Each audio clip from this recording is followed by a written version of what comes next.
quartz is what we have on our countertops, backsplash, and the counter pretty thick.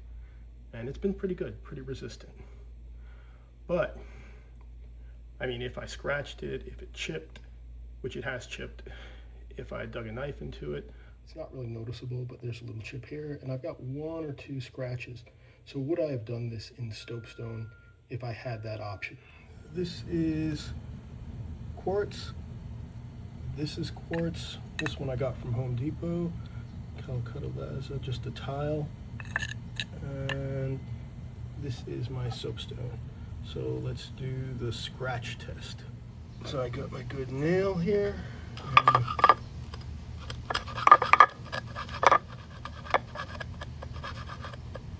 And I don't think you'd ever do this to your counter. But as you can see, got a nice little scratch going there. A little dent. And some scratches there that I could try to buff out.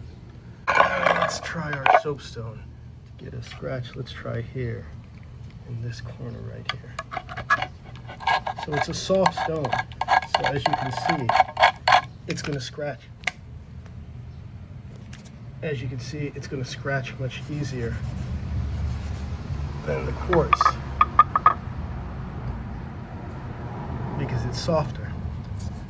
But if I want to get rid of this scratch, so as you can see, that's a pretty good scratch, and it's gotten to the surface.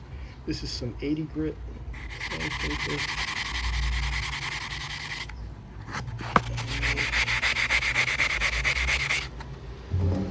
It's not doing a whole lot, especially for the gorge that's in there. I'd have to call somebody out to get to that. Now, it was easy to scratch this, but to get it out, my 80 grit. Let's see.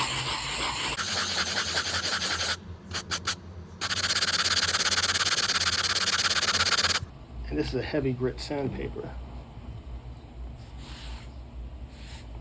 But the scratch is still pretty deep.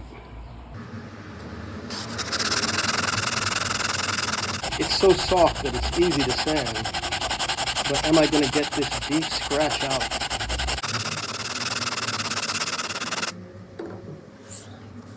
That's pretty deep, and I use the same force.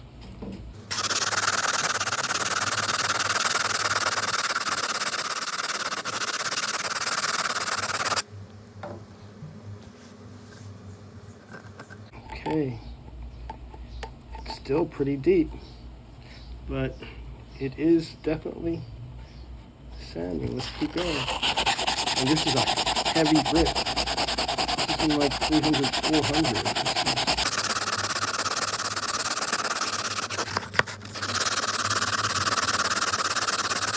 And you can see from all that dust that it's getting in there. Wow, that's interesting. But it might just disappear.